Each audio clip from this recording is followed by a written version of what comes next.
Hi everyone, and welcome to the last part of activity 17. Today we are going to talk about using these parameters to write trig equations involving sine and cosine.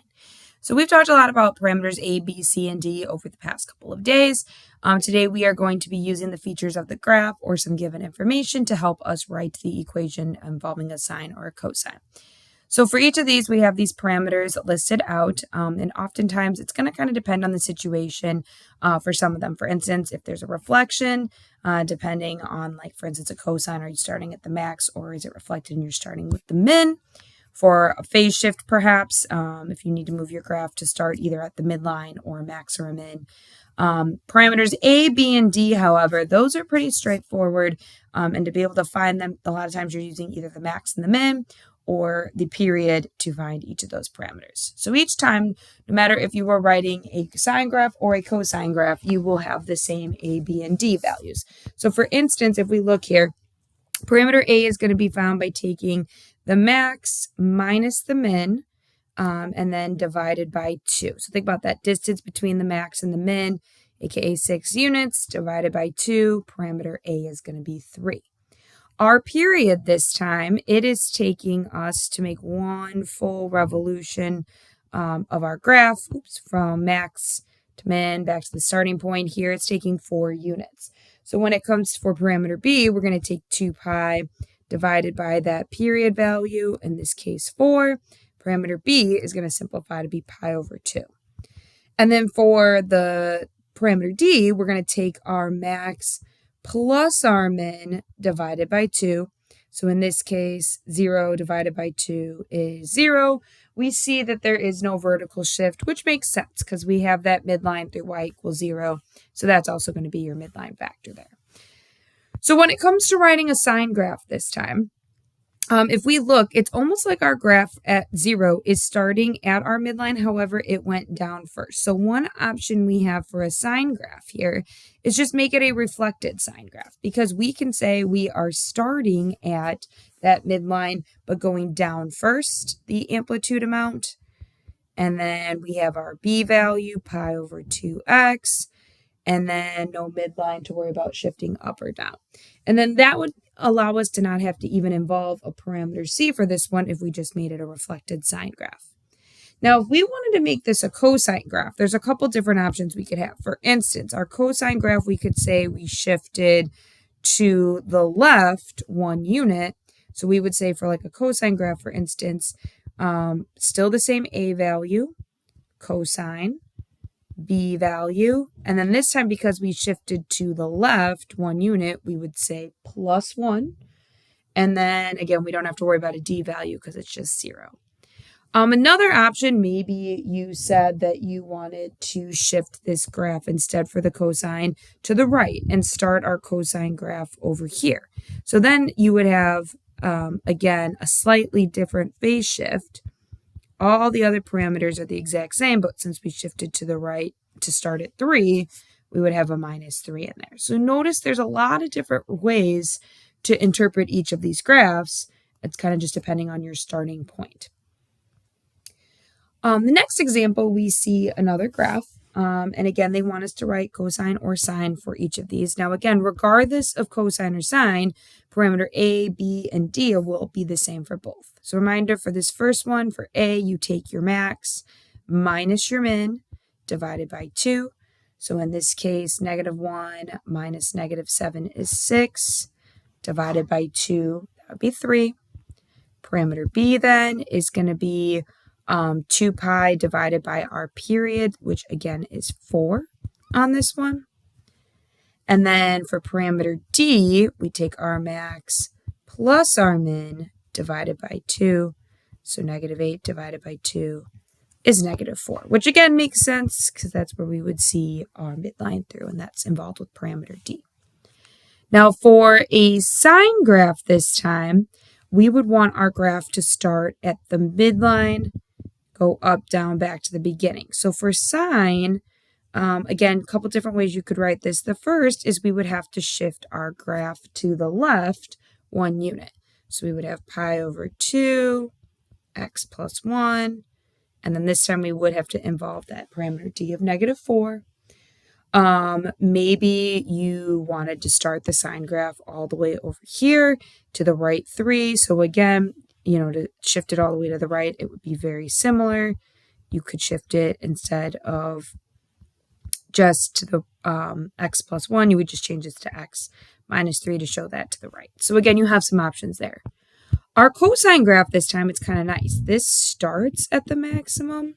So in this case, you could just have y equals cosine pi over 2x minus 4. We wouldn't even have to involve a phase shift because we didn't have to shift our graph starting left or to the right. So a couple different options again each time.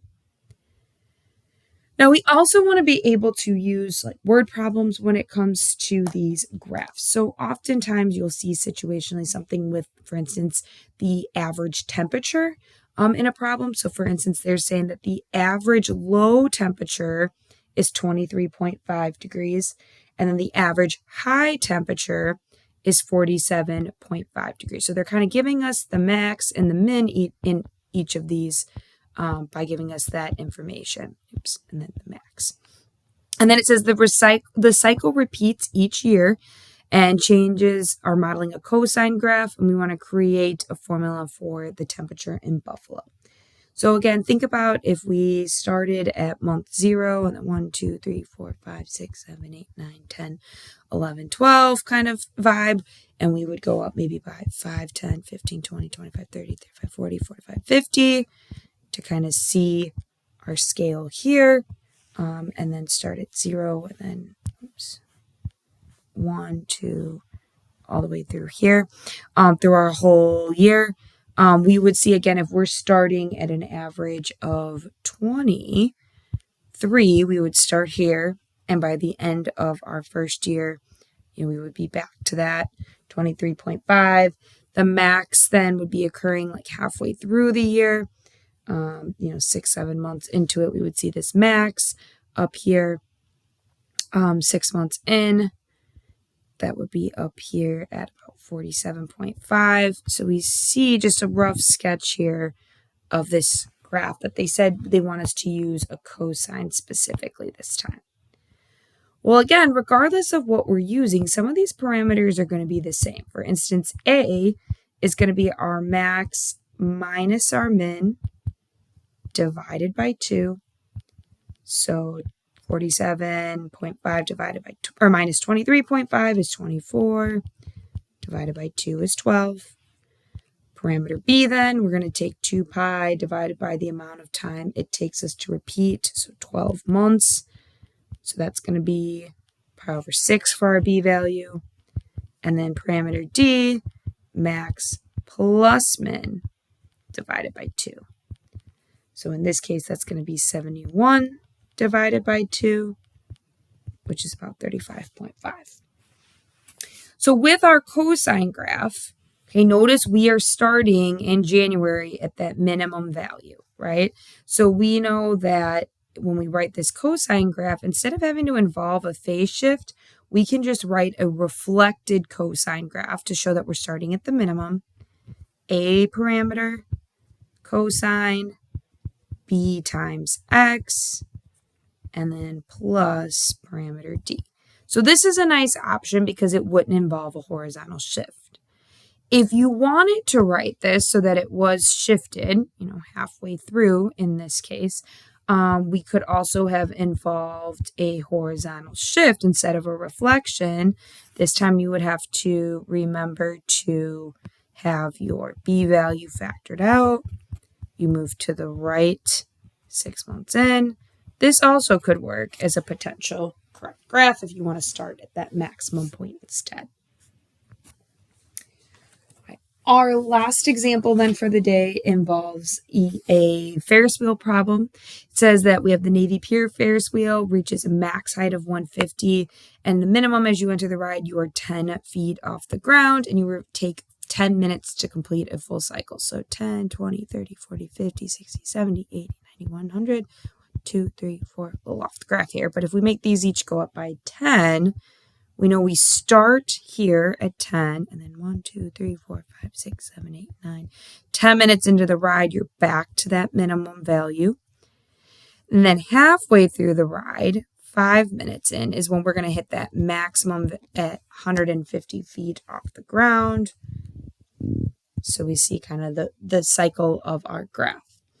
And again, if we want to write a cosine equation to look at our graph here, we are going to need, again, first a couple different parameters, right? We have parameters A, C, and D. Oops, here. A, B, and D. So A is that max minus the min divided by 2. So 140 divided by 2, parameter A is going to be 70. B is going to be 2 pi divided by our period. This time period is every 10 minutes we're repeating. And then for parameter D, it's max plus our min divided by 2. So 160 divided by 2 is 80. So similar to the last problem, if we're starting at that minimum value and we want a cosine, we have a couple options. Option 1 is we could say, okay, we're starting at the minimum, so we're just going to use a reflected cosine graph. This allows us to not have to write a C value this time. We'd have the plus 80.